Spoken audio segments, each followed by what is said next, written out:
The best piece of advice that someone's ever given me is don't worry about the attention, pay attention. Assume you're going to forget important information and always write it down. Even if you've got huge goals, you've got to take it step by step. Figure out something that I really love doing and to make sure that I do that for the most part of my life. The best piece of advice someone once gave me was to listen to my mother.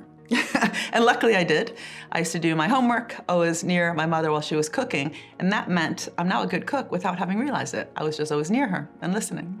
The one thing I think I wish I'd invented probably is Google Maps, purely because if you travel so much, I feel like it's something that's completely revolutionized and given us so much freedom. I think I would have invented the smartphone. Not to say that I would have done a better job, but I would have liked to think that maybe there would have been another path that we could have gone down, right? One in which technology connected us. If I'm allowed to be, as a computer scientist, a bit of a nerd, a hash table, which is a special kind of data structure for storing data. My biggest mistake, I think, was working on a product that I wasn't passionate about, that I thought was a good business, but I wasn't really excited about in the morning. I think my biggest mistake when it comes to probably my life is waiting so long to get into artificial intelligence. For neuroscience, for psychology, for finance, for everything. I mean, we're really building the future with tech and with AI, and I'm so glad that I am finally part of this world.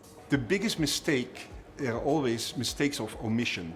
Doing things, actually, I think, yeah, some of these things may fail, some of these things, but not doing things is actually more important. I think one of the biggest challenges facing technology companies today is actually culture. So it's the ability to have a diverse workforce, to retain a diverse workforce, and to not scare particularly women, people of color, and members of the LGBT community away from this ever-growing and exciting space. I think they have to start to think about the future in new ways, the unintended consequences of what their technology is getting them into. I think companies really need to figure out what impact they're having on the world. If it's just talk, it's not going to work. We need new metrics, new types of governance structures, and new types of relationships with other actors in the system. So I think business is going to change enormously over the next 5 years, primarily because there's a huge amount of different technological shifts and demographic shifts.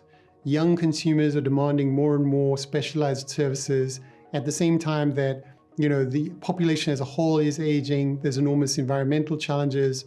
So there's lots of external factors that are going to disrupt business. We see rising rates of inequality, socioeconomic inequality. I think in the next 5 years, we're going to see more movement in that direction unless there's not very strong will socially and politically to pull us away from that. I think business has to change. I don't think it should be voluntary. I think all the subsidies, guarantees, and loans that public actors around the world offer business should become more of a win-win. They should become conditional, for example, on reinvesting profits back into the economy. Businesses over the next 5 years will, and they've started, but we'll really have to think about the transparency. And I think there's very important that people stop thinking purely about competition, but really think about collaboration and partnership.